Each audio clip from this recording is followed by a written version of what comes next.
mengembalikan KPK.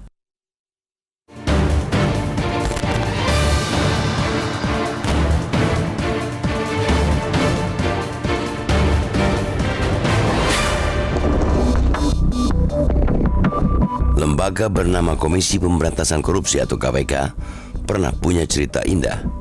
Mereka tidak hanya disegani lembaga-lembaga lain karena kinerjanya yang kinclong dalam meringkus para pelaku korupsi, tapi juga sangat dipercaya masyarakat. Simpati dan dukungan publik kepada lembaga itu mengalir deras karena keberanian mereka menangkap sekaligus mengirim banyak orang penting dan penyelenggara negara yang terbukti melakukan rasuah ke rumah Prodeo. Pada masa itu, KPK menjadi anutan bagaimana seharusnya penegak hukum bekerja. Kepercayaan terhadap mereka jauh melebihi lembaga penegak hukum lainnya seperti kejaksaan dan kepolisian. Jika menilik kemampuan KPK, tak ada yang meragukan betapa bergiginya KPK di masa itu. Sebagai contoh, KPK hanya butuh waktu 3 bulan untuk menangkap mantan Bendahara Umum Demokrat Muhammad Nasaruddin yang sempat mengembara ke Singapura dan daratan Kolombia pada 2011 silam. Publik juga tentu tidak lupa masa-masa awal berdirinya KPK pada 2002 silam. Ketika itu lembaga itu tak takut untuk menangkap para menteri dan elit-elit politik yang terindikasi korupsi. Namun itu semua cerita lalu. Setelah berkali-kali gagasan untuk memreteli kewenangan lembaga anti korupsi itu muncul dan akhirnya dieksekusi, termasuk lewat revisi Undang-Undang KPK, lalu ditambah pula masifnya intervensi kekuasaan saat seleksi pimpinan KPK yang lalu.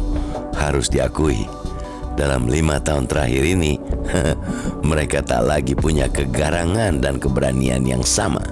Maka KPK wajah baru yang dengan pimpinan yang baru dilantik kemarin menjadi harapan baru bahwa sesungguhnya KPK belum mati. Lembaga itu harus kembali menjadi anutan untuk memastikan bahwa hukum semestinya tetap tegak di negeri ini.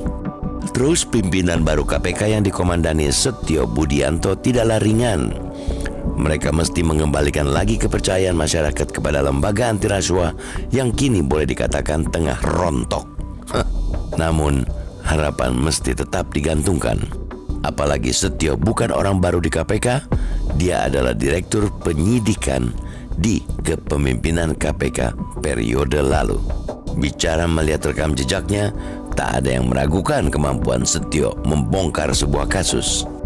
Berpangkat terakhir Inspektur Jenderal, ia telah menangani sejumlah kasus korupsi kakap, termasuk kasus yang menyengat mantan Wakil Ketua DPR Aziz Syamsuddin pada 2021 silam. Saat menjalani uji kelayakan dan kepatutan calon pimpinan KPK di DPR, Setio menegaskan KPK tetap perlu mempertahankan operasi tangkap tangan, salah satu kewenangan KPK yang belakangan sering diperdebatkan efektivitasnya. Penegasan itu kembali diulangnya seusai dilantik sebagai pimpinan KPK di Istana Negara. Penegasan lisan tersebut tentunya harus berjalan dengan perbuatan. Publik sangat menantikan apakah langkahnya 5 tahun ke depan nanti dapat mengembalikan marwah KPK sebagai garda terdepan pemberantasan korupsi atau masih sama saja. Publik sangat merindukan hadirnya kembali KPK yang seperti dulu. KPK yang disegani kawan, sekaligus ditakuti lawan. Bukan KPK yang loyo karena dipimpin seorang ketua yang di kemudian hari menjadi tersangka kasus pemerasan. Bukan KPK yang ditingkahi dengan kelakuan minus pimpinan dan karyawan KPK di masa lalu. Mulai dari menerima fasilitas dari perusahaan hingga pungli di rutan KPK. Bukan perkara mudah bagi pimpinan KPK yang baru untuk mengembalikan kepercayaan masyarakat.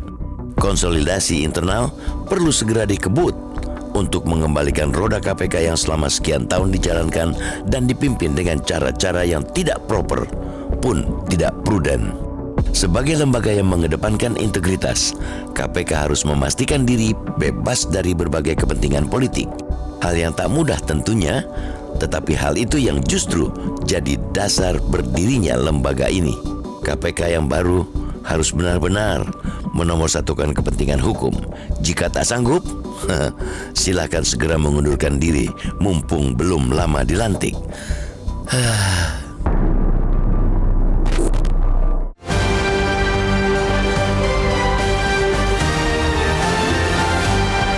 Jelajahi cara baru mendapatkan informasi. Download Metro TV Extend sekarang.